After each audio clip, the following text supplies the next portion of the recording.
coming on such a cold night. This is the launch of Keep Our NHS Public Sunderland and District group.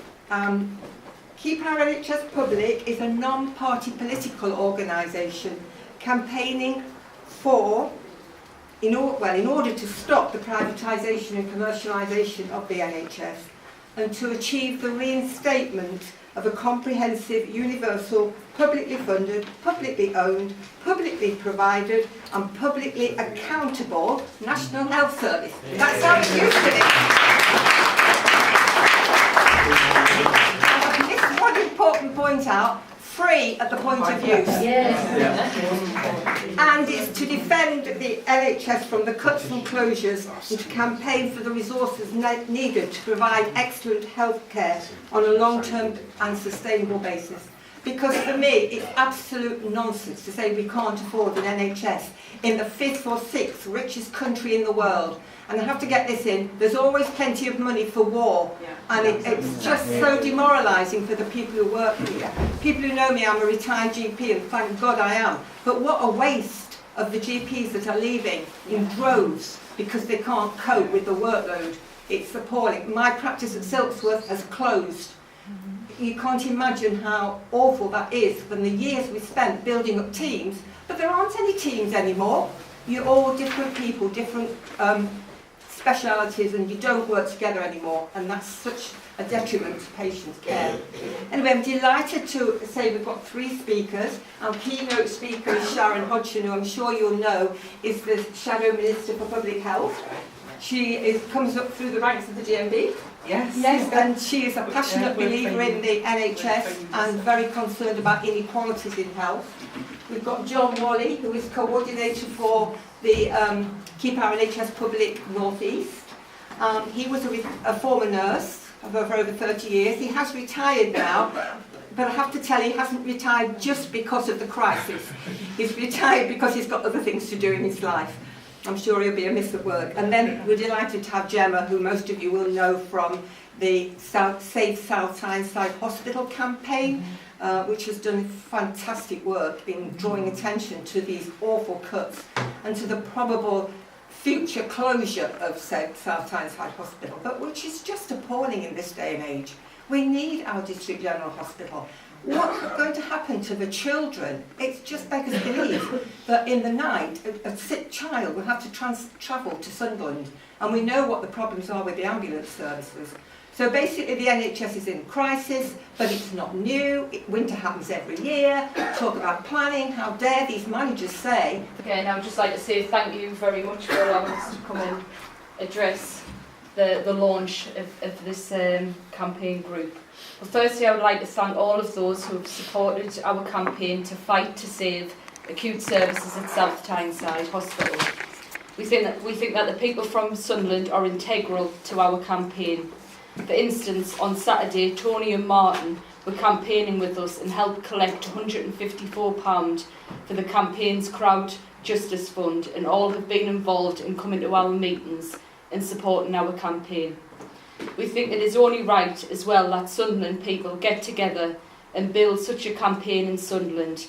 So Save South Tyneside Hospital Campaign congratulates you on forming your own campaign group in Sunderland, and we look forward to continuing to work together to defend healthcare in both areas. This week we saw the new year start with a victory for all staff at the maternity and special care baby unit. The unions in the hospital and all who fought to get the so-called temporary closure of the SCABU and maternity overturned and the unit reopened. The decision to close the service on November the 30th we think was deliberately done to try and claim that the service was vulnerable in the long term, and we think the Sunderland executive team had every intention of keeping this service closed when it was reviewed. However, the opposition coming from our campaign in support of the maternity and the SCABU staff, the staff and their immediate nurse managers had already produced a rota within 2 days to keep the service open, yet the trust ignored their own staff.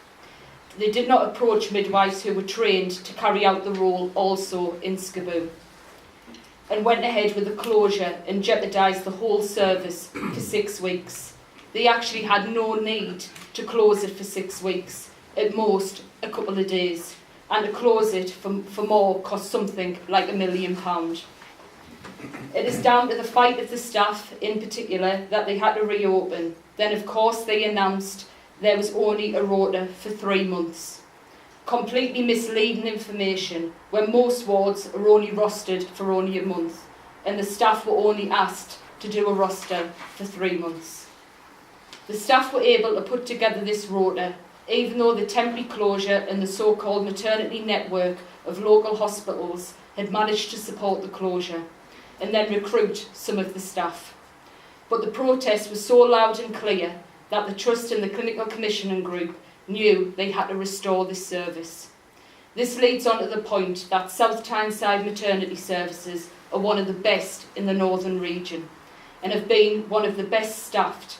So how is it within 1 year the Sunderland executive team has managed to create a crisis in Skaboo? They have not addressed the recruitment problems, and indeed, if you speak to the union organisers, actually refused to recruit staff who wanted to work there. The closure then led to increased pressure on already stretched services in Sunderland and in Gateshead.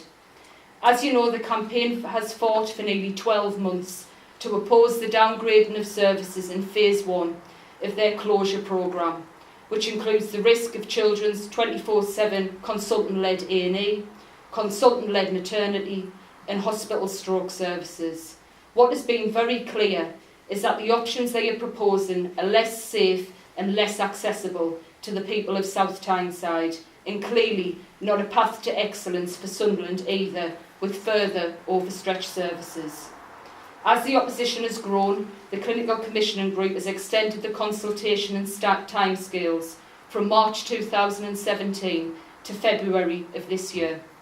They are now expected to announce their decision on Phase 1 on February 21st, which will be open to the public, and there'll be a meeting held in South Tyneside and in Sunderland. This is why in November we engaged solicitors to see if we can launch a judicial review against these options and the way that they have been imposed without involvement of most clinical staff. Over the holiday we launched the Crowd Justice campaign to raise £5,000 for their initial legal work. We are also preparing to fight the next stage of the downgrading of South Tyneside Hospital. David Hambleton, the Chief Executive Officer of the Clinical Commissioning Group, told the Health and Wellbeing Board this week that there was one more phase and all he would tell them was we have to have a big conversation as to what services will look like in South Tyneside and in Sunderland. He kept repeating this phase about a big conversation, trying to deny that the hospital would close, but not confirming what the future would look like. Interestingly for Sunderland, he could not say anything about future services in Sunderland either.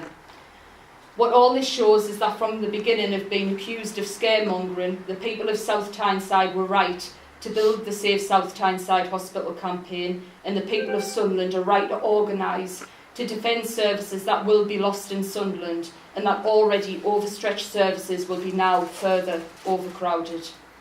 Both the threat of the national and local plans to cut and privatise services needs to be challenged by the mass organisation and campaigns of people in our towns to face up to them.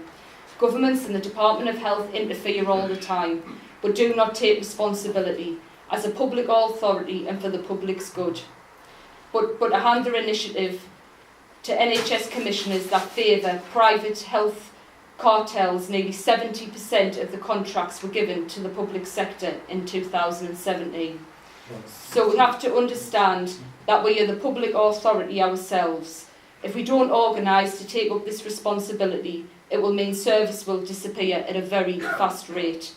We have the possibility of turning this around. We have to establish our own public authority on a society that recognise a right to health services that we think are vital to the City of Sunderland and the towns in South Tyneside and to our NHS.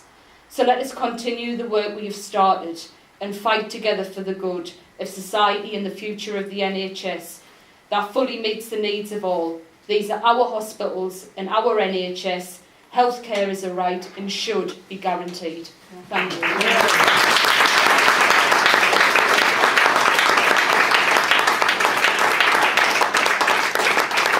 Before I let Gemma go, I'm just going to ask her to let you know how to give some money to the Crown Justice Campaign, and just say another word about that, just to explain to people who don't know about it. Yeah. Please. Yeah, so we've got a Facebook page, which is Safe South Tyneside Hospital. Again, there's a link on there for the Crowd Justice, but we've also got leaflets as well, which shows you the link. Again, I don't know how we've got a circulator. I don't know if we've brought any of them tonight, have we, Roger? I'm not sure. I don't think we...